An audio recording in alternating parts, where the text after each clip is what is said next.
Hey guys, it's Bailey from Making Up the Midwest, and this is going to be a quick haul of some new things that I've spotted at the drugstore. There are loads of new displays, and as it turns out, drugstores, specifically CVS, are doing their extra bucks deals now, where all of the bucks that you may have accrued for the past quarter, I think that's how they do it, you will get back when you scan your card. So I scanned my card, got a few deals, and then you pair that with buy one get one off, and there are some good deals to be had for some brand new items at the drugstore. So if you want to see what's new on drugstore shelves, what I'm getting, and what you can plan on seeing reviews of here in the future, keep on watching. First, let's start with CoverGirl. This is the TruBlend, new TruBlend liquid makeup foundation. I think this is a reformulation, but I'm not sure. I had a foundation earlier, like a year ago, that they discontinued, and so I want to say this is it, but I'm not sure, and they might have just altered the formula or the shade range.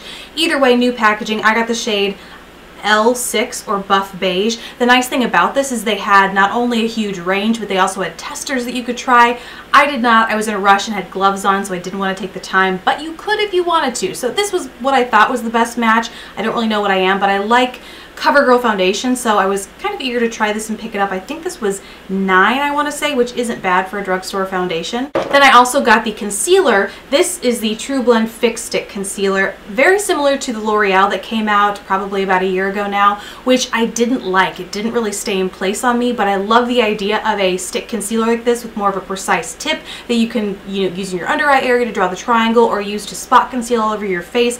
A little bit of flexibility and just easier application, frankly. So I'm really hoping this has that same creamy consistency but stays put a little better on me. We'll see. Next CoverGirl products is this weirdness that's hit shelves. This is the TruMagic, the Luminizer, and the Sunkisser, which look like illuminators and bronzers, and they look like they have a cream consistency. I haven't actually touched them, but I will show you close-ups here because I wanted to take pictures for the blog. But they look like they have a cream consistency, but from what I've seen from others around YouTube is it's not quite a cream. It's kind of a gel, kind of just a different texture. So I'm really eager to see how this applies and actually works. The only thing that I noticed is that this is it. There isn't a wide range of bronzer shades. This is kind of it, and this is the only illuminator I saw.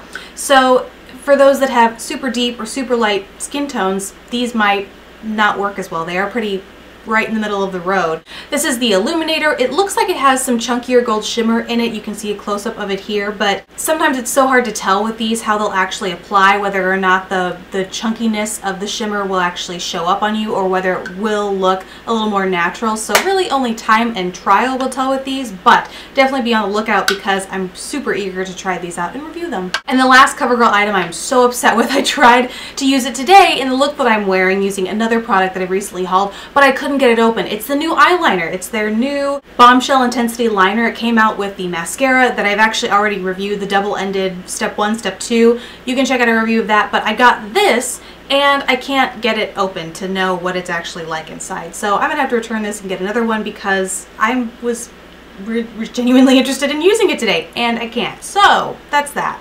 Next is Wet n Wild. They have some new products for the Fergie line. These are what are called Vicious Varnish High Shine Lip Stains. So I was very curious about these because I love a good shine and I love a good stain. And I got these shades, Voguing Madness, which is the reddy orange shade here, and Giving Realness, which are interesting shade names, and that's more of a nude shade. So you can see close-ups of swatches of those. I'm not wearing them today. I'm wearing a different product that I'm actually going to talk about later, but they have a very smooth consistency, and when I tried to take them off the back of my hand, they did in fact stain it. So I'm really eager to give these a try because this is something very new from Wet n Wild. Next, this is again from the Wet n Wild Fergie collection. These are on-edge long wear eye pencils and really fun colors. This is a stark white, and the white is called China White, and this one is called Ex-Stacey.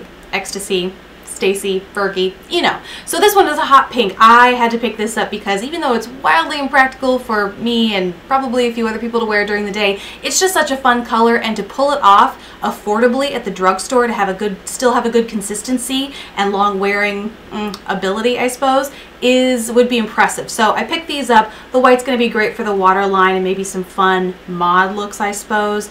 But I really just had to pick the pink up for fun. And so far, they are very smooth and creamy, so it's really just the long wearing aspect that I'm going to have to test them out for a while to see. And last from Wet n Wild are some of their new ColorIcon palettes that they came out with here. I played it pretty safe and went with the Naked Truth, which is a neutral palette, and the Floral Values, which is a purple palette. I really like the palettes they discontinued, so I'm unsure as to how these are going to live up to those, but generally Wet n Wild is known for having pretty good cheap shadows from the drugstore, so I figured I'd give these a go and see just how good they are. The next product's from L'Oreal, and this is what I have on my lips, but as I look at the packaging, there are no words on it to let me know what it is. There was no packaging on the outside, unlike everything else I just showed you, which was wrapped like it contained state secrets. This had nothing on it. The only thing it says is L'Oreal on the top and Rouge Allegro, which is the shade name. From what I can tell though, again, not knowing the name to know what it's supposed to be and do, it feels very much like the Maybelline Elixir lip things, but a little bit smoother. It has the same balm shine staying thing that is the kind of new hotness from the drugstore, so it'll be interesting to see if it can deliver on all those promises.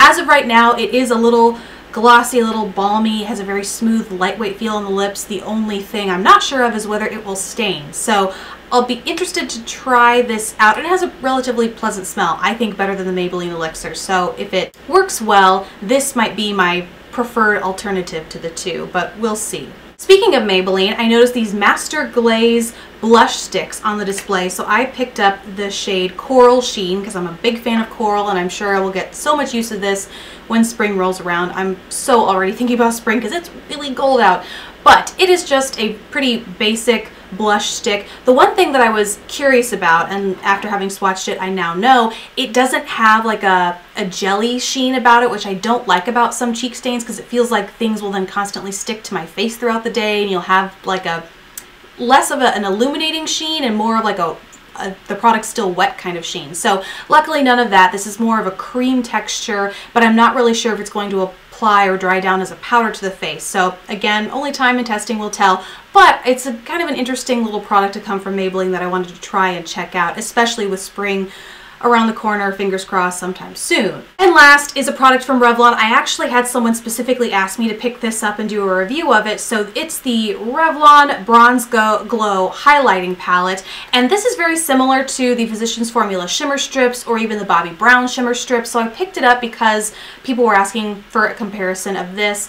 This is the bronzer. There was also a blush, but I picked the bronzer up because Revlon's pretty, in my mind, pretty well known for their bronzers. I've had good experiences with them, so I picked this up. And the great thing about this or any shimmer strip sort of product is that you can not only swirl them all together or pick out, you know, 2, 3, however many you can kind of eke out to create unique colors for your cheeks, but you can also use a smaller eyeshadow brush and use this as a complete eyeshadow palette for a very subtle bronzy sort of look. So I'm really eager to try this out as both and give you a review of that. Thank you guys so much for watching. I hope you enjoyed seeing what was hopefully a quick haul. I'd love to know what you guys are picking up from the drugstore, especially with so many new things on the shelves, and I will see you in my next video. Bye!